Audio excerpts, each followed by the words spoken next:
Welcome to Web Wednesdays here at H&H Color Lab. Today is Marketing 101 with Teri Ritter, and we're going to get started here in just a second, so hang in there.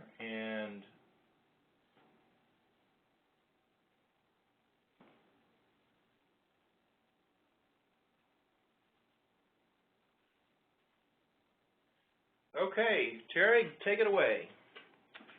Hi, everybody. Thanks for joining us today on Web Wednesday for another segment of our marketing series. Today we're going to be talking what I call Marketing 101, which is brand marketing, strategic marketing, relationship marketing, and social and viral marketing. This is actually my favorite class to teach because I really believe that these items are the foundation that really make your business grow. For those of you that don't know me, I have a 21-year career history of marketing. I was with McDonald's restaurants, Jack in the Box, Little Caesars, all fast food.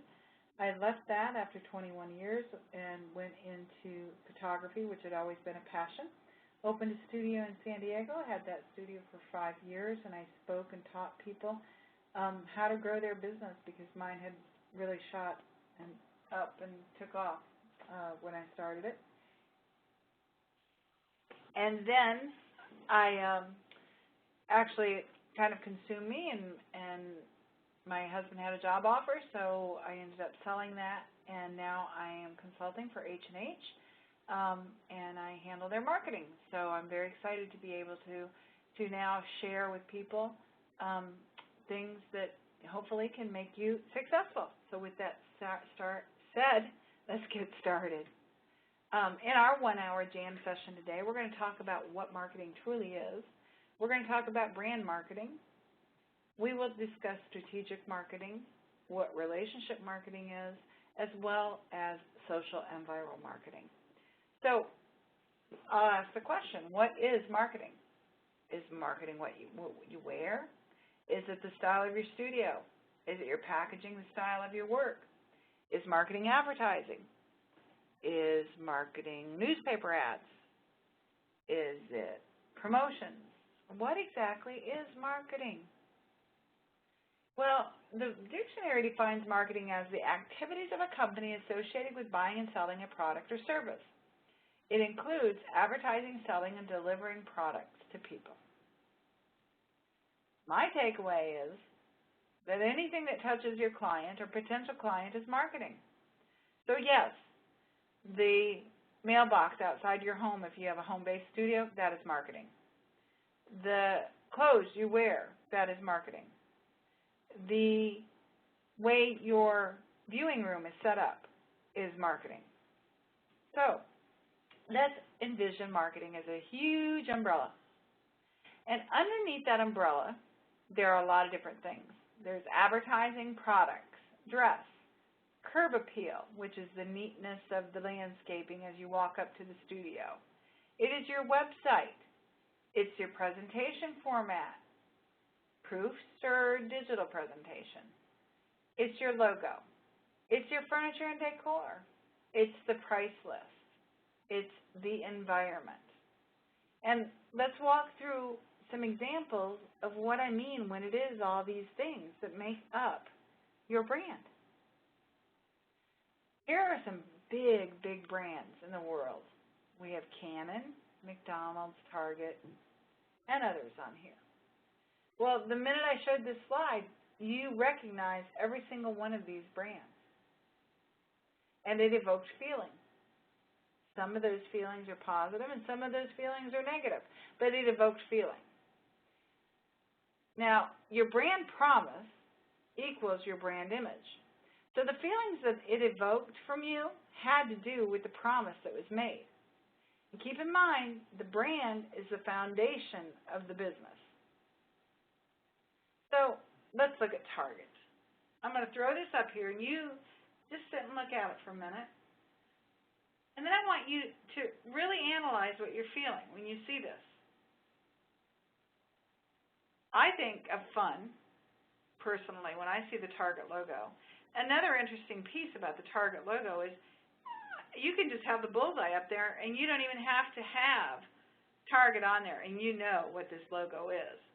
Target has spent millions and millions of dollars and a lot of thought in developing their brand. And they wanted you to associate their brand with fun, reasonable prices, a great experience, and variety. And I believe they've accomplished that. Their ads on TV are fun. They show a lot of variety. They show good brand association with other strong brands. So Target has even got the nickname Target now. And they've really, really grown in the retail to being one of the strongest brands out there. Now, McDonald's is an icon. We all know that. You can see the golden arches anywhere. And you know what? You'd recognize them all over the world. It is the second highest recognized logo in the world. And additionally, Ray Kroc's dream was to have a McDonald's on every single corner. And what they did as they grew the business was it was developed with convenience in mind. And that is what McDonald's has become known for, is convenience and fast. You don't go there because you want great food, let's face it. You go there when you want it to be fast and convenient and a clean restroom. So McDonald's is known for cleanliness and fast service. Now, this brand, I can tell you, is controversial right now, and that's why I threw it in here, because I think it's important to understand that brands do evoke emotion. And this is a great example of not upholding the brand image and creating a distrust in the brand. The brand was developed to be squeaky clean and represent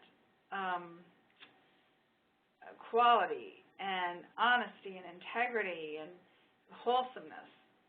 And what recent developments have occurred have belied that. So there has been a breakdown in trust. And let's go one step further with that. And I'm going to give you a couple of examples. If you know a friend that has told you a fib, and maybe once, maybe twice, but they've told you a fib, does that alter the trust in that friendship? Absolutely it does. And once the trust has been alienated or broken down, that relationship is never the same again. Well, it's the same in business with branding. The Tylenol scare was, for those of you that are old enough to remember it, remember Tylenol? There were some arsenic poisonings with Tylenol, and Tylenol recalled everything immediately. And the way they handled it really recovered the brand, because they admitted nothing, but they took the consumer's safety immediately to heart while they investigated what happened. And that is where tamper-proof packaging came from, was from that scare. So they came back to the market, Tylenol did, with tamper-proof packaging. So what they did was they acted upon it in a trusting manner and exceeded people's expectations on the other side, and they saved and actually grew the brand. So this is going to be a case study on Tiger Woods. This will be a future case study in marketing to see how this all plays out. But it is a wonderful, wonderful example of, if you do not live up to the expectations of your brand, what can happen to the brand. So keep that in mind as you're building your own business. Establish the expectation with your advertising, products, environment, and pricing, but then deliver on that expectation. A couple other good examples, I think. Kmart. Kmart was known many, many years for their blue light specials. And as the brand grew, the chain grew, it kind of went sideways. And I would bet you when that logo flashed up, a lot of people that I can't hear from right now would tell you they think of clutter, dirt, not clean, popcorn popping, stale popcorn. So it has affected the brand. If I were to say Mercedes, your instant vision and thought is the smell of the leather, the quality. So when you see brands, it truly does evoke feelings and smells, and the senses are touched. So branding is extremely powerful and compelling. And to know that and understand it will really, really help you in your business development. A lot of people think that Sears bought Kmart several years ago, when in fact it was truly Kmart that bought Sears. And that is the perception of people. People believe that Sears was a stronger brand, so there was no way Kmart could have bought Sears. But yes, Kmart did buy Sears. And they did it as a last-ditch attempt to turn around the brand, because they've struggled and spent millions of dollars over many, many years to try to swing the brand around. But I think what happened is that there were so many disconnects in what the brand promise was. By bringing in Jacqueline Smith, the Penske brothers, they thought that would up the brand, but it didn't, because the store operations, the store appearance, the advertising, everything was not fitting together, so it was fragmenting and breaking down the brand. So by purchasing Sears, the hope was to shore up the brand and try it a different way. I'm not so sure that it's working. It's still a case study in action. Southwest Airlines is another great example of a great, great brand. They are the most profitable airline in the airline industry. With that being said, they have one type of airline in their fleet, 737, and that makes sure that the brand promise exists at every single level of the business. And what I mean by that, by having the 737 as the only type of aircraft, it increases the effectiveness of training, the efficiency of maintenance, because they only have to buy a certain part for one certain type of aircraft. The training, well, the gauges are all in the same place because it's all the same aircraft.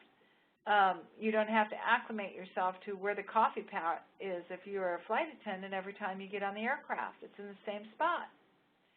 So there's an awful lot of efficiency in having one type of aircraft. At Southwest Airlines, they also hire to a personality.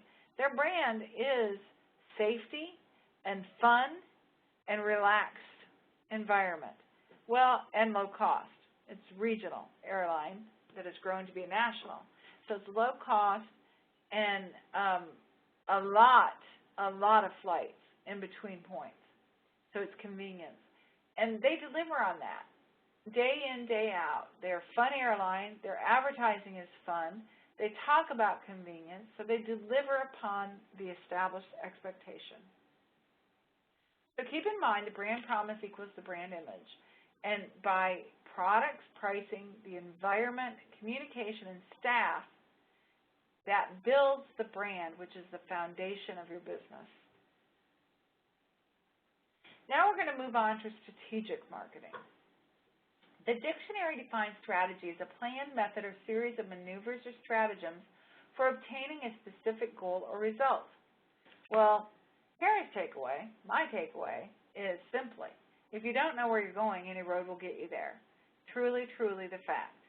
So strategic marketing takes a huge amount of planning.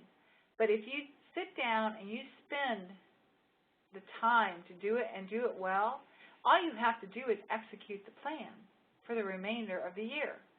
So you're going to plan, and then you're going to plan some more. And I am going to go over this lightly, but we went over this in a previous class, and I would ask you to go to the training webinars that are taped and pull it up and take a look at it, because it's very in-depth and detailed and shows you exactly how to calendar things out and to plan. But step one is to get to know yourself. And when I say get to know yourself, I mean really get to know yourself. If it's a one-man show, or even if it's not, what type of photography do you like to do? If you don't like to do weddings and you're doing weddings, you've got to disconnect, because I will tell you it will manifest itself in one way or another. You will deliver albums late.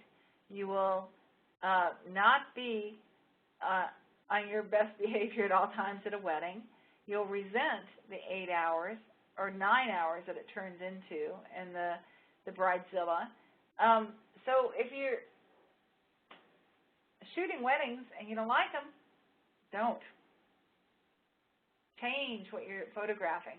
If you love kids, you should be photographing kids. If you love doing families, you should be photographing families. So get to know yourself. And I'm going to expand that. Part of getting to know yourself, and in the business sense, is understanding what your target market is or who your target market is. Is your target market upper middle income with children from 2 to 10? Is your target market athletes?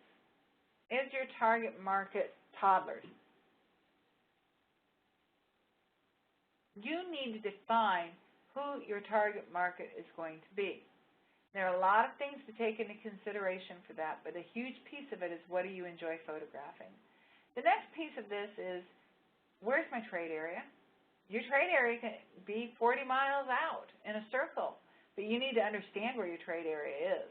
And you need to have a visual display of where your trade area is so that you can attack your trade area and understand where your customers are coming from or where you have opportunities for your customers to come from. And speaking of opportunities, understand all the opportunities in your trade area. If my target market is young families and children, my opportunities exist in preschools, in elementary schools, in pediatricians' offices, in play groups, in sports, on and on. Those are my opportunities.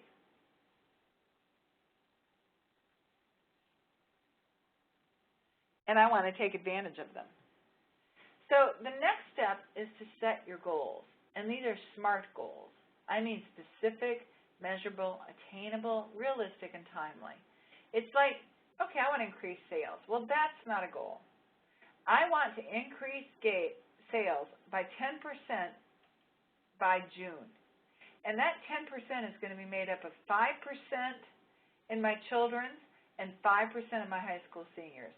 Those are specific goals. And if I want to drill down even more, I'm going to say I'm going to do this by increasing my sittings and increasing the average check through add-on sales. Those are specific, measurable, attainable, realistic, and timely goals.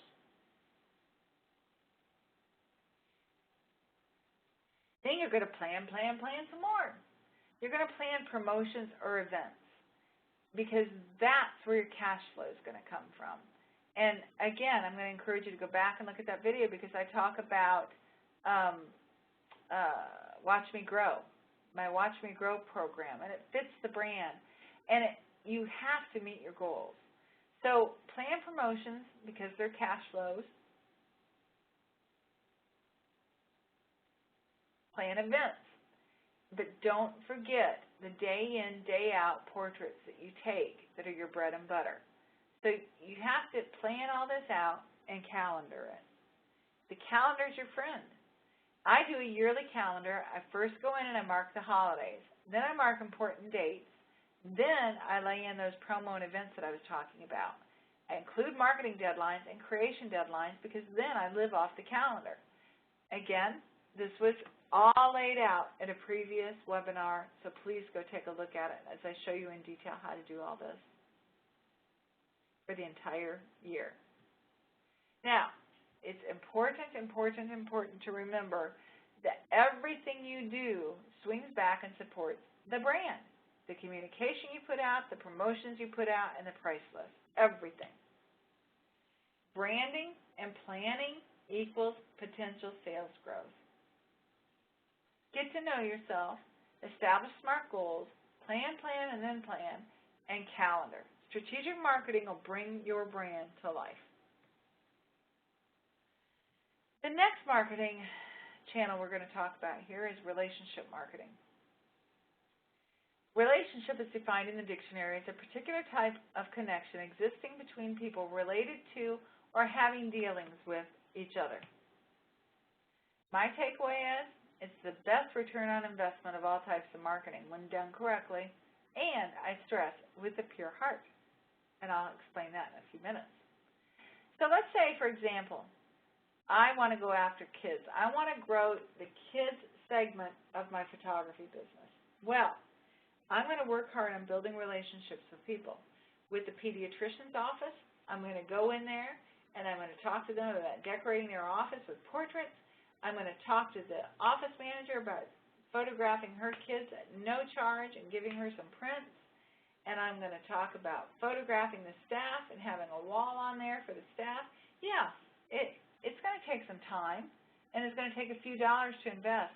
But I tell you what, the return is priceless. How many people go through a doctor's office day in, day out, and sit there in the waiting room, and they're looking at my prints that are framed beautifully, and then they get information from me in the way of a flyer from the receptionist.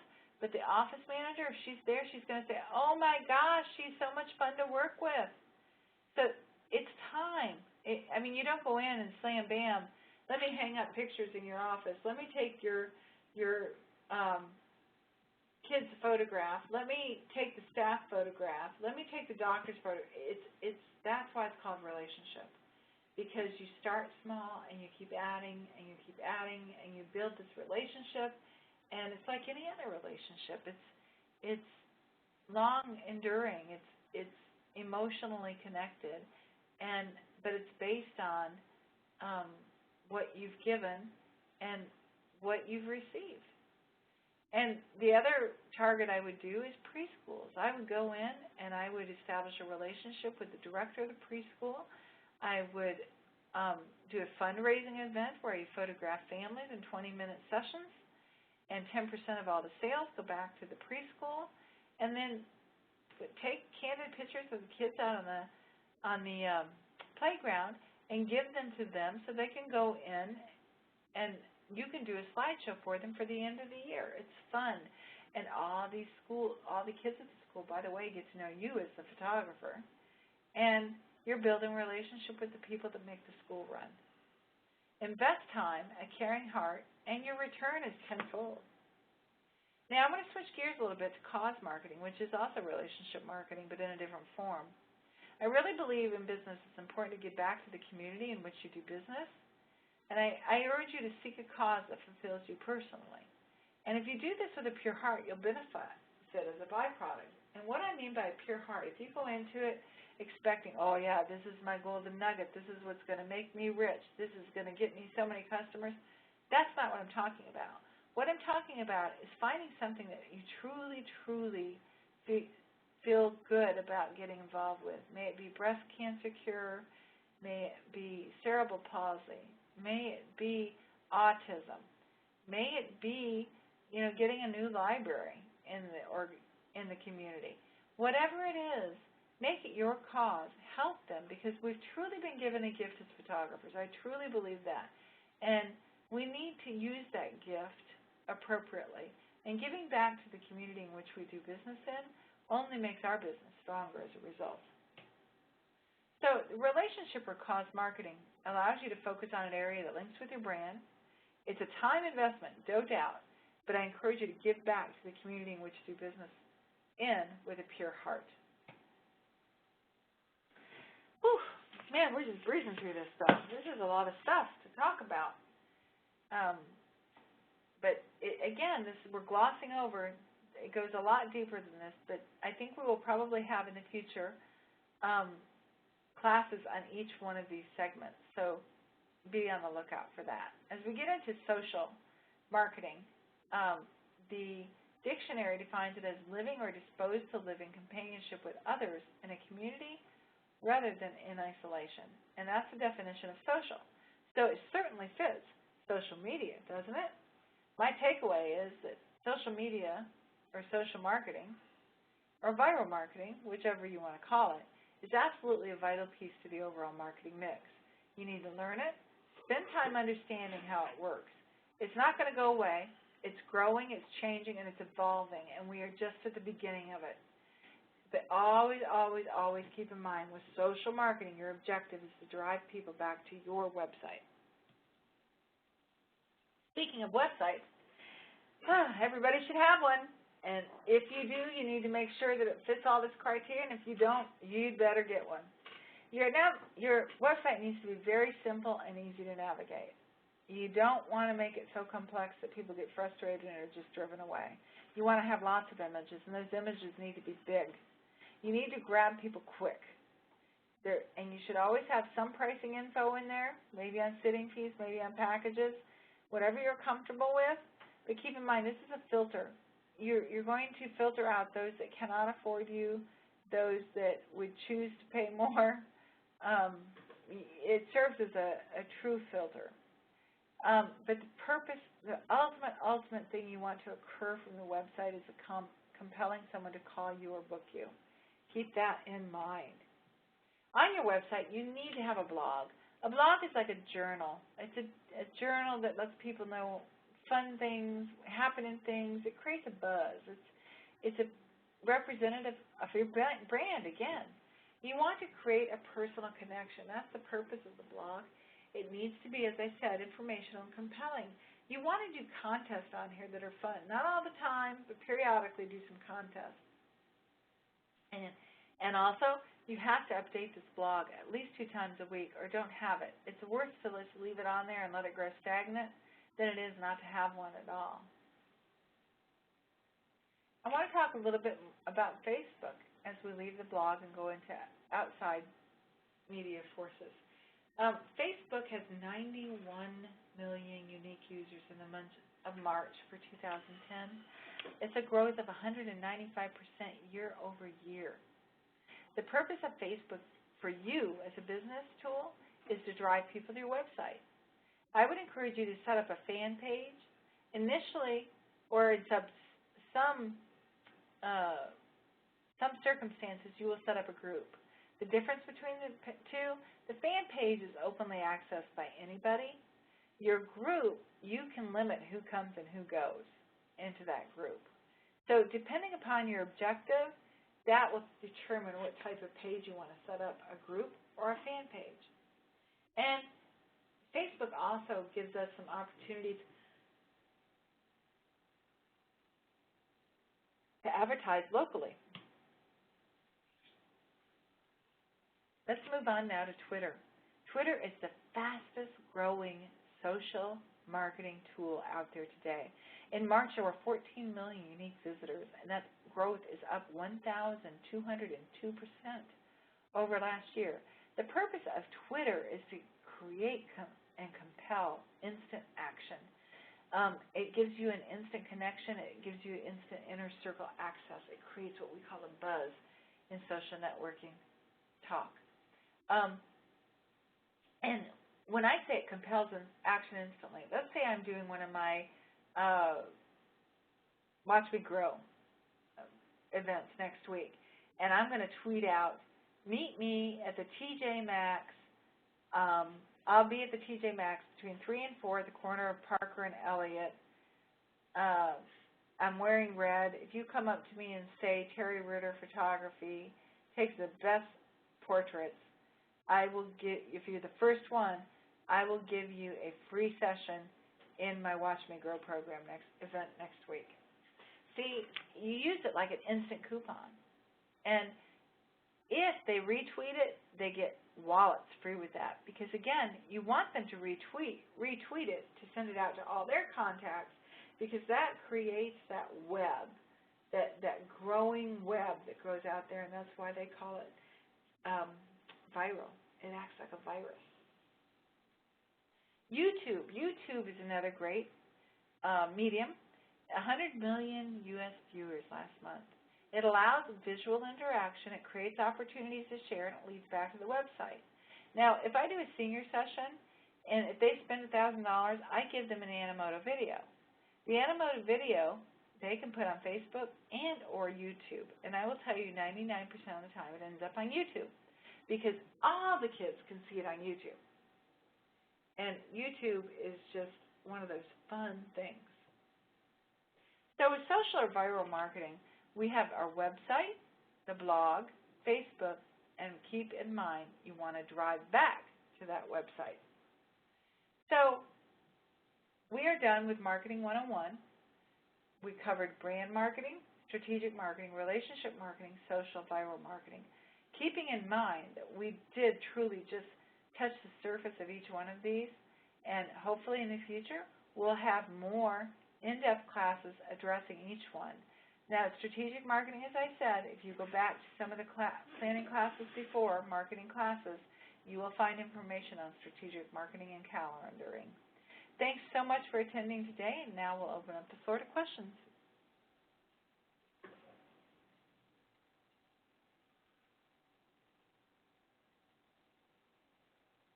Okay, we've got a couple questions that have come in. One from Frank, and his question is, what can you do to learn more about blogs and Facebook? Oh, Frank, Facebook. I would really, really recommend that you just go do Facebook. You open up an account on Facebook. You go ahead and put it in someone else's name, your son's name, and play with it a little bit. When you feel, and I think it'll only take you 2 weeks to a month to feel confident that you know your way around, set up your account in your name or your business name with a fan page. And then that way you learn real time. The other thing is we do have, Bentley, we've had a class on social network marketing. Let me pull that up real quick.